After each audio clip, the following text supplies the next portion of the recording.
ni Lord nung siya ay sugo ng Diyos Ama, when He came on earth, malinaw sa kanya yung calling ng Diyos o yung purpose ng God the Father sa buhay ko niya. So as a Christian, as a disciple of Christ, kailangan din malinaw sa atin kung ano yung vision na pinapagawa ng Panginoon sa atin. So this is the number one question na po nais ko ibahagi sa inyo. What is the vision of Jesus Christ? So yan po ang tanong, what is the vision of Jesus Christ? So we know na ang sagot ay world conquest through the preaching of the gospel. So dito, makita natin sa scripture, sa book of Luke, kung titingnan natin, sa book of Luke, chapter 4, verse 43, basahin po natin ito. But he replied, I must preach the good news of the kingdom of God in other towns, in other towns too, because that is why I was sent. So, very clear, no, na ang purpose talaga ni Lord. Bakit siya sinugo naman? Malinaw, very clear sa kanya yung pinapagawa sa kanya. At ito po, ang sabi niya ay, I must preach the good news of the kingdom of God in other towns too, because that is why I was sent. So maraming Kristiyano na hindi magamit ng Diyos. Maraming mga mananampalataya na naging sitting ministry lamang o Sunday goers because the reason hindi malinaw sa kanila ang pagkatawag sa kanila ng Diyos. Pero dito, pinapakita sa atin kung gaano kaliwanag sa ating Panginoon Yesus yung purpose ng pagkasugo sa Kanya ng Ama. Another scripture in the book of Luke, chapter 19, verse 10. For the Son of Man came to seek and save those who are lost. So, dito po, malinaw ang pinapagawa talaga sa Kanya. So, kaya nung dumating ang Panginoon dito sa sanlibutan, talagang hinanap niya ang tao. Yun ang talagang ginawa niya. Minister siya sa mga tao upang bahagi ang kaharian ng Diyos. Alam natin na maraming tao ang kanyang na ministeran, pinagaling, yung mga taong hopeless, mga taong wala ng pag-asa, at mga taong ay may mga sakit, karamdaman, ay inabot sila ng Panginoon. Even in the book of Peter, ay maliwanag din sa sulat ni Apostol Peter, ni Pastor Pedro, na the reason bakit ang Panginoon Yesus ay hindi pa dumarating sa panahon natin ngayon. So ito po ang sinasabi sa 2 Peter chapter 3 verse 9. The Lord is not slack concerning His promise, as man counts slackness, but is long-suffering to usward and willing that any should perish, willing that any should perish, but that all should come to repentance. So ito po, kaya hindi pa siya dumarating. Pagkat gusto niya lahat ay makapagsisi o magbalik loob sa Diyos. Okay? So yun po ang heart na ating Panginoon. So shall we pray? Our loving Father, in your very presence, we come to you with a humble humility. As your very presence, the Holy Spirit, to lighten our minds, our heart, that enable, Lord, to perceive your purpose, your plan for us. Help us to know all your plans in Jesus' name. Okay? So the second purpose of Christ, why He came on earth, ito po, basahin natin. What is Jesus' strategy? Plan to fulfill His vision. Alam natin na napakaikli lamang, napakaikli lamang ang ministry ni Lord dito sa earth. Alam natin, nag-start siya at the age of 30. Then, 3.5 years ay umakyat na siya sa heaven. So to fulfill that purpose, ginawa ni Christ, He selected His team to form them and He sent them. Dito po papasok ang discipleship. Napakahalaga that we can produce disciple. Without disciple or leaders that we can produce, we cannot win people. Hindi natin sila madala sa Panginoon kung walang gagamitin ang Diyos. At alam naman natin, after the Lord resurrected and He was ascended to heaven, ay ang ginamit ng Diyos sa inyong 12. Sila yung nagpasimula na ang salita ng Diyos ma-propagate throughout the world. Namit po sila ng Panginoon.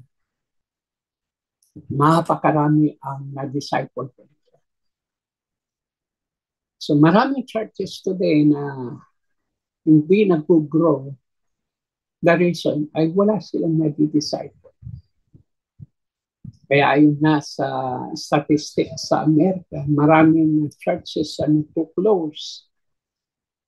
Kasi wala na mga manggagawa na nagpapatuloy. Mga old people na lamang ang natitira at walang mga young people na titrain, walang young people na nagpapagamit kasi hindi po nakuha ng mga pastor or leaders ang vision ni Christ. At dito nakita natin na sa napakarami ng followers ni Christ, pero kumuha lamang siya ng 12. At anong ginawa niya? Sabi dito sa Mark chapter 1 verse 17, Jesus called out to them, "Come, follow me, and I will show you how to fish for people." So ito yung mga tao na pinili ng Panginoon. Imagine nyo mga kapatid, they are not educated people. Hindi po sila nakapagtapos, hindi talaga sila nakapag-aral. Mga fishermen, mga mangingisda po ito. Wala silang degree. Hindi katulad natin ngayon. No? Pero ang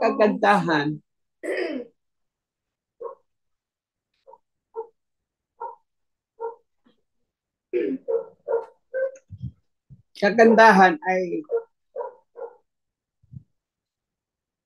they give their life. They respond to sa call nila. Sa call ng Panginoon, nag-response po sila. Kahit na sila ay hindi tapos sa pag-aaral, pero ang napakaganda dito, yung kanilang response sa pagkatawag ng Panginoon. At sabi ni Lord sa kanila, and I will show you how to fish for people. Sa book of Mark, chapter 6, verse 7, and he called his 12 disciples together and began sending them, and two by two, giving them authority to cast out evil spirit. So very clear na itong mga alagad ng Panginoon ay na-train, no? Naturuan po sila. Then, sa pagtuturo ng Panginoon sa nila for how many months and years, no? Nakita po natin. Nung atasan na sila ni Lord na sila ay humayo, nakita po natin ang naging resulta.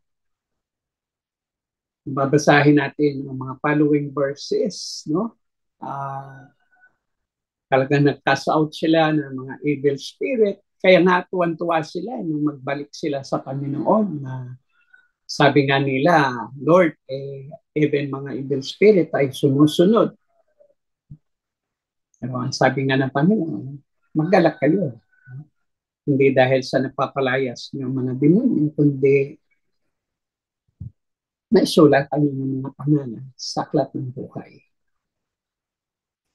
So dito, malinaw na kailangan ng church na makapag-produce talaga ng maraming disciple leaders na magamit ng Diyos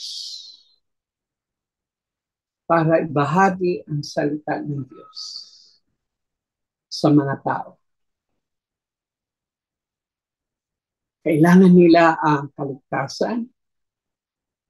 Kailangan nila marinig ang mabuting balita. Kaya kung walang gagamitin ang Diyos, we cannot win our nation to the Lord. So, marami ang mapapahamak. Kaya nga, sabi ni Lord, maluwang ang daan patungo sa kapahamakan, ngunit makikot ang daan patungo sa langit. So, kailangan natin makapag-disciple, making disciple. Ito po ang niche ng church today. Hindi magpaparami, kundi magkapag-disciple tayo ng mga leaders talaga. Leaders na may puso sa Diyos. Kaya nga, loving God, loving people. Ito po yung mga purpose po natin. Loving God, loving people. Pag mahal mo ang Diyos, mahalin mo ang kaluluwa. Kaya nung ako po ay nagkaroon ng pagsimula ng mahalin ang Panginoon sa buhay ko, yun ang naging bunga. Kaya I serve the Lord. Dito ako sa Pilipinas, nagkaroon ng encounter sa Lord. Pero sa Saudi ako, pinubok, na-train ng Panginoon. Despite na bawal ang gospel doon. Pero hindi siya naghihinghadla para i-share namin ang gospel. Because I love the Lord. I love His word. I love His people. Kaya na I share the gospel. At I thank God. Sa ngayon ay marami na na-produce na leaders, pastors. At now they are kung saan lugar na sila bansa tinala ng Panginoon. Again dito sa Pilipinas. Kaya nga sa book of Matthew, chapter 22, verse 37 to 39, ito yung sinabi ni Jesus. And Jesus replied to him, you shall love the Lord your God with all your heart, and with all your soul, and with all your mind. This is the first and greatest commandment. The second is like it. You shall love your neighbor as yourself. That is unselfishly seek the best for a higher good for others. Dati wala akong pakialam sa tao eh. Wala akong concern. Pero nung dumating yung love ni Jesus, wow. Doon na yung pumasok yung paano mo mahalin ang iyong kapwa. Kaya nawala yung takot ko kahit na bawal sa Saudi na share ang gospel. At alam namin atin na noon sa panahon noon ay pugot-pugot talaga. Hindi ka makukulong kahabang buhay. But because of that love, greatest love of God, ay nagkaroon po ako ng passion to share the gospel. Hindi naman nabigo sapagkat napakarami ang na-produce na leaders. Until now, tuloy-tuloy, di tayo huminto, even in my age today, parang hindi ako napapagod na tuloy na mag-share that gospel. Actually, every week, tuloy-tuloy ang aming sharing of the gospel. Nagwiwing kami ng soul dito sa Batangas, and then Cavite, nag-reach out po kami. Because we love God and we love people.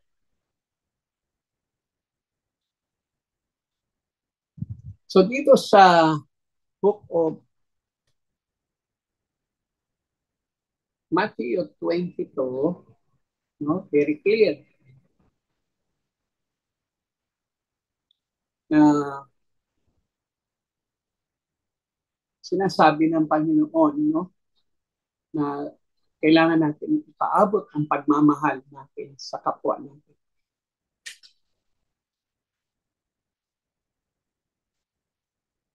Kailangan nila maramdaman yung pagmamahal ni Jesus through us. So tayo po ang magdadala. Kailangan natin ito. Kailangan ng bawat isa. Kaya dito, may 4 na bagay tayong aalamin sa mission. So, win soul and make disciple. Ito po yung ating mission talaga. Win soul and make disciple. Yan ang sabi ni Jesus sa book of Matthew. And he has appointed some with grace to be apostle, and some with grace to be prophet, and some with grace to be evangelists, and some to be apostles, and some with grace to be teachers. And their calling is to nurture and prepare all the holy believers to their own works of ministry.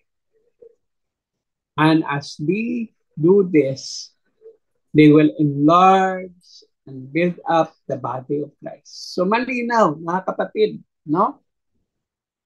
Yung fivefold ministry, the gift of the fivefold ministry, kinreate ng Lord that gift para ma-build up ang body, yung katawan ng Panginoon. So very clear, ang sabi rito, and their calling is to nurture and prepare all the holy believers. Yan po. The holy believers to do their own works of ministry. So, walang mananampalataya na taga-upo lang.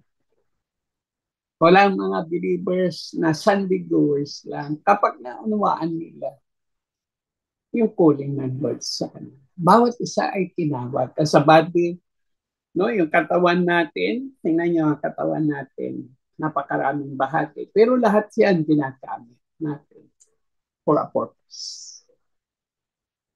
Lahat po yan. So, ang katawan ni Christ, kung lahat tayo ay kikilos para ang ministry o ang schooling natin o ang bawat isa na tinawag ng Diyos at magamit sa kanyang katawan, ay mabilis nating ma-win ang bansa natin. Bansa pa lang natin, napakalaming bansa, mga kapatid. Napakaraming bansa na dapat natin i-win pa. Really, salamat sa Lord na ilang bansa na mga napuntahan. Kung talagang makikita niyo, kailangan nila talaga si Jesus. Napakaraming tao na hindi naniniwala sa Diyos.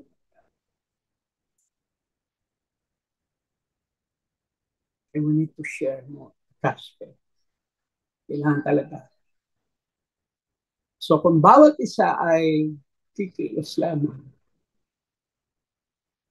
I believe na marami po ang maliligtas. So ang tanong ko, mga kapatid, ang pamilya mo ba na-win mo na?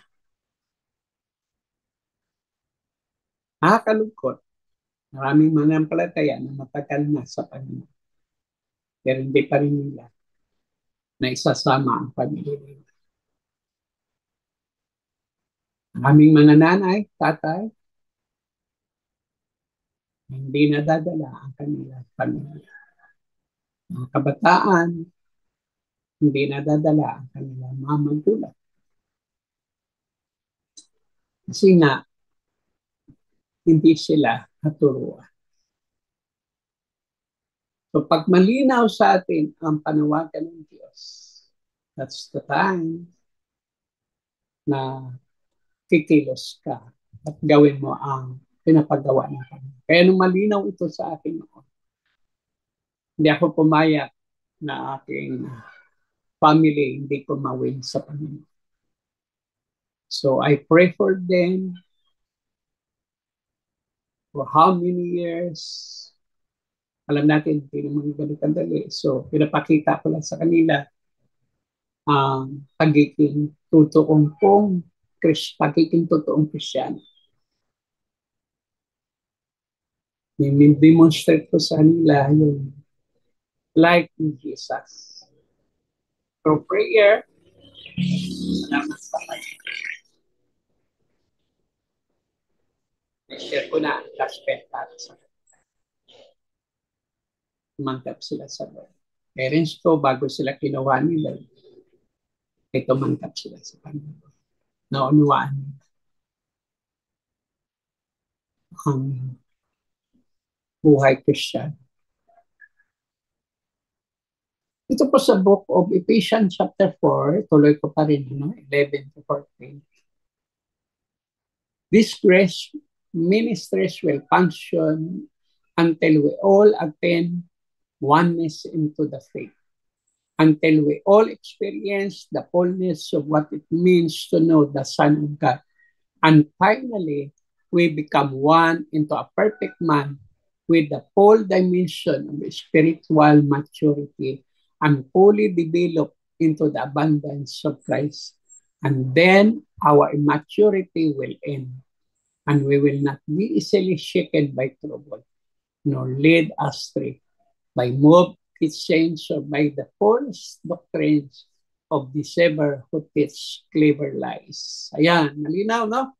Hanggat hindi tayo dumaan sa discipleship, the process of discipleship, we will not grow in our spiritual life. At madali tayo mag-deceive, madali tayo madaya sa mga false doctrine.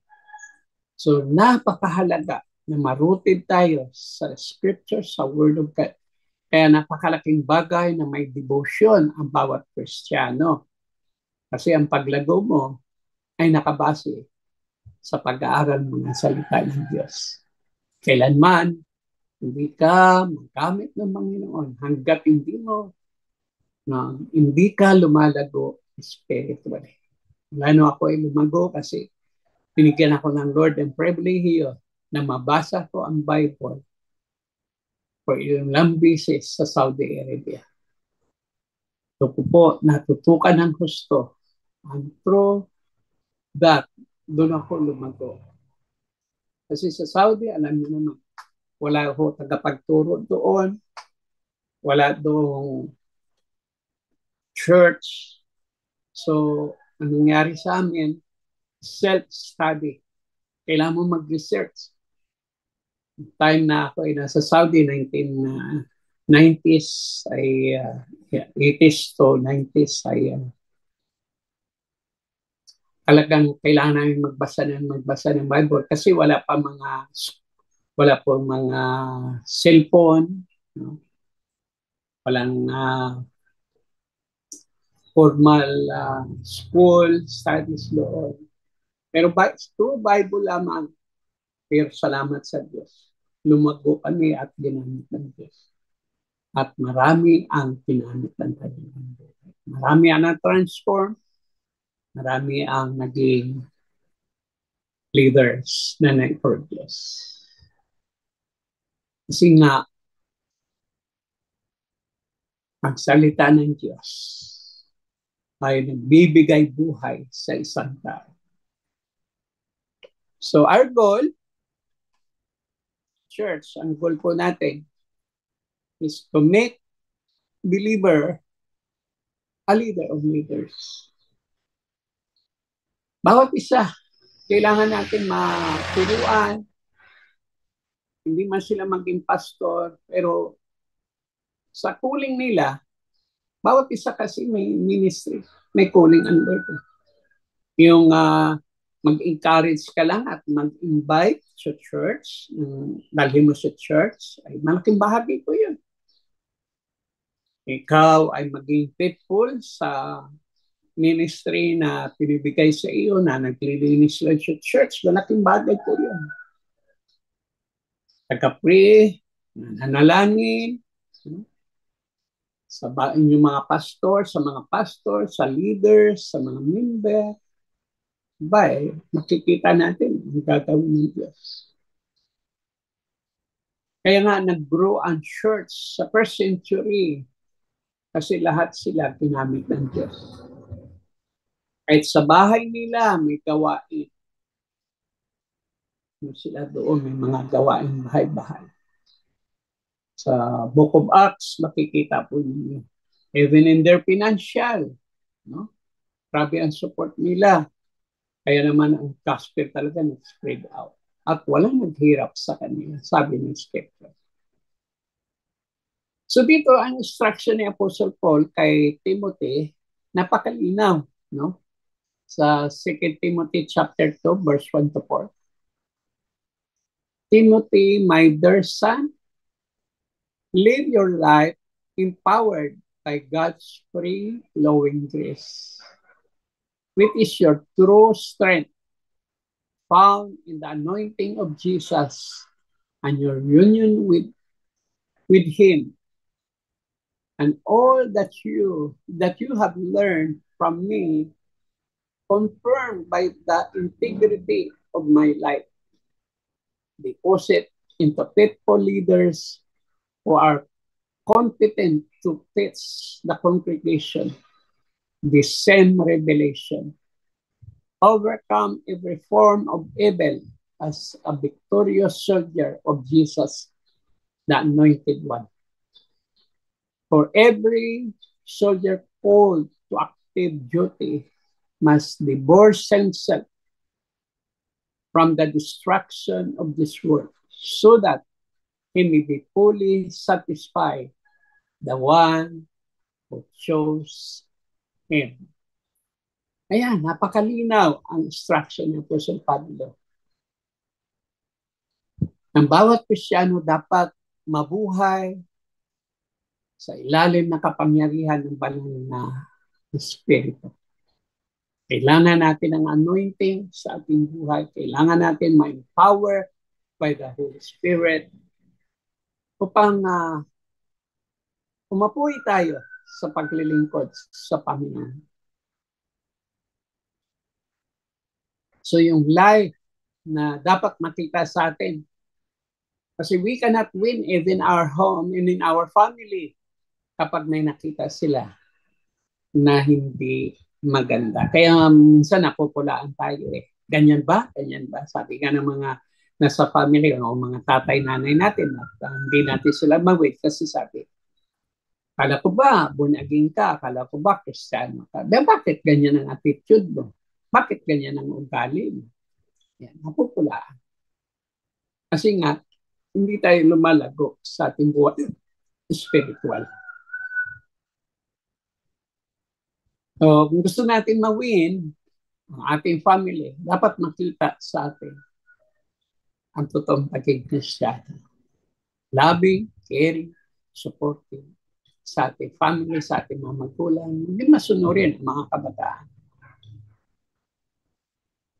Kasi dapat makita si Christ sa life natin.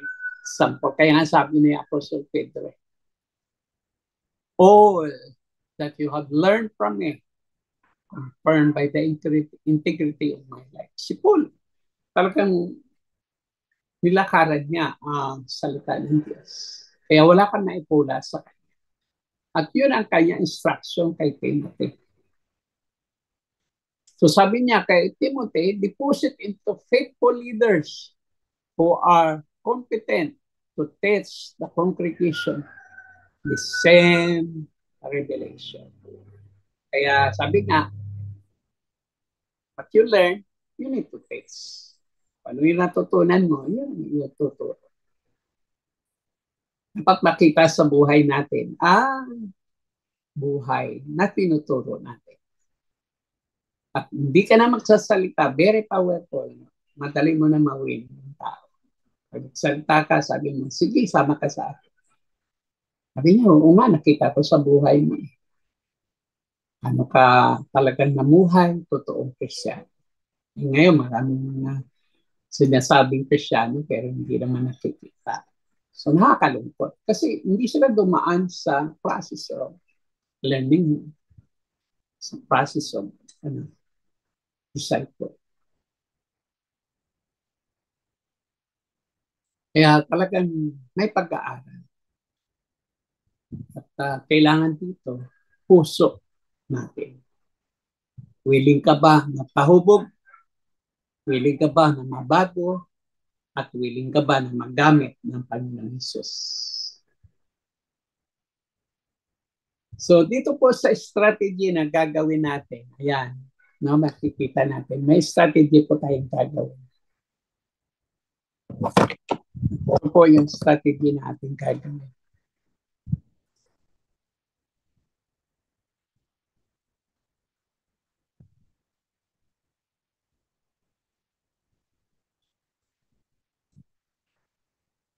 Ito po. When, consolidate, disciple, and send. Yung apat na yan, pag yan ay nakuha natin, laking bagay, no? So dapat matuto tayong mag-win, no? So ang ginagawa namin ngayon, one verse evangelism lang. So nasa sa iyo kung alin ang gagamitin mo. Sa akin, dahil dito ako na born again sa word na John 3:16, yun ang kinagamit ko, mag-win ng soul. Sinishare ko ang John 3:16 sa kanya, yung pagmamahal ng Lord. At in-explain ko sa biyaya ng Diyos, mga ilang minuto lang, yun, sabi ko, willing ka ba na tanggapin si Christ? So, salamat sa Lord. Pag naunawaan nila, then they're willing na tanggapin si Christ. So, dito, pag na-win mo na yung tao, dapat simulan mo na siyang alagaan. Kaya dito, papasok tayo sa tinatawag na consolidate or consolidation. Alagaan mo na yung na-win mo, na-invite mo. Halimbawa, na-invite mo siya na dala sa search o sa Bible study. Huwag mo na yan tantanan. Ipag-pray mo na yan. Lagi mo na yan agapayan. Dali mo siya sa church. No? Hanggang sa lumago. Involve mo siya sa discipleship. May pag-aaral, involve mo siya. At pag-araw ng linggo, lagi mo siyang Sabado pala, ini-inform mo na siya, tinatawagan mo na siya. O sabihin mo, sis, o Brad, mayroon tayo sa Sunday, sama tayo ulit. So, dito papasok ng consolidation na hindi mo na siya hayaan na mawala. Hindi mo na siya hayaan na maagaw pa muli ng kaaway. Kaya talaga ang pag-aalaga, papasok tayo sa pag-aalaga. Pero there is joy kapag yung naalagaan mo lumalago at one day, siya rin ay ginagamit ng Diyos. So, ipapasok natin siya ngayon sa discipleship, pag-aaral. Kaya apat lang po yan, win, consolidate, disciple.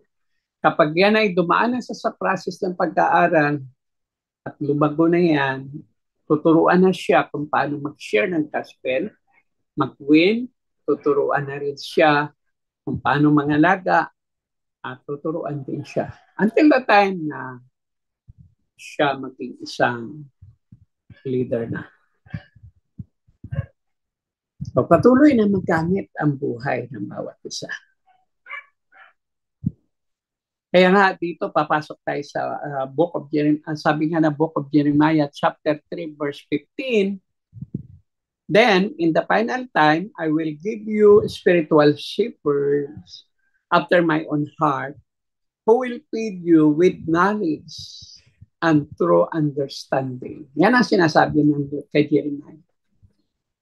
So dito, dapat matyaga tayo magturo, no?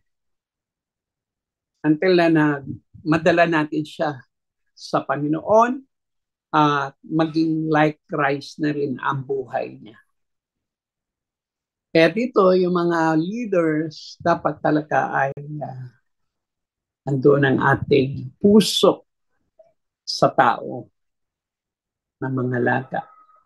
So, ang pastor, dapat malinaw sa kanya ang calling niya at pinapagawa ng Diyos sa kanya. Ganun si Christ. Malinaw ang kanyang purpose. No? Malinaw ang purpose. So dito sa Acts chapter 20, verse 28, take care and be on guard for yourselves and for the whole flock over which the Holy Spirit has appointed you as overseers to shepherd and feed God, the church of God, which he bought with his own blood. Yan po ang instruction ni Apostle Pablo. No, dito po sa Book of Acts, chapter 20, verse 28. Alagaan ninyo, sabi niya, yung pinagkatiwala sa inyo. Yung mga tupa na at pinaalagaan sa inyo ng banal na Espiritu. So, to shepherd, nung gagawin, then with guide. Tuturuan po talaga natin sila sa salita ng Diyos. Kaya dito, as a pastor, no, napakahalaga yung ating function, no, yung ating ginagawa. So dito po, kayo na ilan, no? A pastor, according to God's heart, is someone who is admirable and likable. Yan po ang mga karakteristik na dapat makita sa atin as a pastor or leaders. Ano po? He or she must be a man, a woman of action. Yan. He or she must be a woman of result. Basahin ko muna po, ano? He or she must be reliable. He or she must be unshakable, called by God. 2 Timothy chapter 1, verse 8 to 9. Chosen by God, chapter 15, verse 16. Anointed and appointed by God, Acts 20:28. Sent by God, Roma 10:13 and 15. Given to the church by God. So yun po ang mga characteristic ng isang leaders o pastor. So napakahalaga na ito ay makita sa atin as a leader. Even mga workers, pastors, o ano pa man. Mahalaga po itong characteristic na ito. Dapat labing ka talaga sa kaluluwa. Kahit alam mo na hindi kaya-aya. Pero as a pastor, hindi tayo po dapat apektado doon. So as he or she must be a man or woman of action. Dapat talagang gumagawa tayo. No? At trabaho tayo sa ubasan ng Panginoon. Woman of result. Dapat may makita na bunga sa ating pong buhay. Reliable. No? Unshakable. Hindi dapat tayo natitinag. So malinaw dapat sa atin na tayo tinawag ng Diyos, chosen by God, anointed and appointed by God, sent by God, given to the church by God. So yan po, no? Yan muna ang aking dadalhin sa inyo. Purihin ng Diyos. At nawa, napagpala po tayo sa hapon na ito, no? Nawa, nakita natin yung vision ni Christ, puso ni Christ, puso ng Diyos sa tao. So, bilang mga mananampalataya, I pray, bawat isa na kinig sa aking itinuro, nawa po ay ang buhay nyo ay magkamit ng Diyos. So, isa po mapagpalang hapon, purihin ng Panginoon. So, bago ko po tapusin, nais ko muli magpasalamat sa mga buhay ni man, woman of God, na kung saan ay binigyan ako ng pagkataon na mag-share ang salita ng Diyos through this Zoom. Ginamit ng Panginoon yung daily life sharing. Alam ko na marami po ang nakikinig ngayon. Nawa na pagpada po tayo. Papala po kayo ng Diyos. Ang aking dalangin ay patuloy kayo po pagpalain at itong natutunan natin maibahagi nyo rin sa iba. So yun po, ako po muli, ang lingkod ng Panginoon, Bishop Joey, Glorious Faith International Ministry. Mayroon po kaming mga event na ginagawa sa church. Mayroon po tuloy-tuloy po ang aming discipleship every Sunday afternoon after ng service. Then sa gabi ng Tuesday, mayroon din po mga pag-aaral kami. At mayroon kaming hayo every Tuesday sa iba-ibang bayan ng Batangas at Cavite po. Yun po ang aming event muna dyan. Focus muna po kami sa winning soul at making disciple. Kasi napakahalaga na ma-share natin ang gospel at makapag-produce tayo ng maraming manggagawa na gagamitin ng Diyos na i-send out natin para ang buong bansa natin ay tunay na magpamilala sa Panginoon. So yun po, pagpalain tayo ng Diyos. Shall we pray? Hallelujah. Nagpapasalamat po ako, Panginoon, sa pagkakataon na ito na ibigay mo. Nawa ang salita mo, Diyos, ay magbibigay buhay, pag-asa, at magkaroon ng kapangyarihan ito sa bawat buhay na nakinig at ang buhay nila ay maging kagamit-gamit. Pagpalain mo po ang ministry ni na pastora, bagamat na sila ay nasa iba-ibang lugar. Patuloy mo i-bless ang kanilang mga buhay at pagpalain mo po ang kanilang life sharing at mga iba pa mga discipleship nila. Salamat po Diyos sa lahat at sa mga nakinig. I pray, hallelujah, Ramakaya Sanda, sa mga kapatid namin na medyo hindi pa malinaw ang calling niya, Lord, say, calling mo sa kanya. Lord, bigyan mo ito ng kaliwanagan at bigyan mo siya ng katatagan na mag-respond sa panawagan mo, Diyos.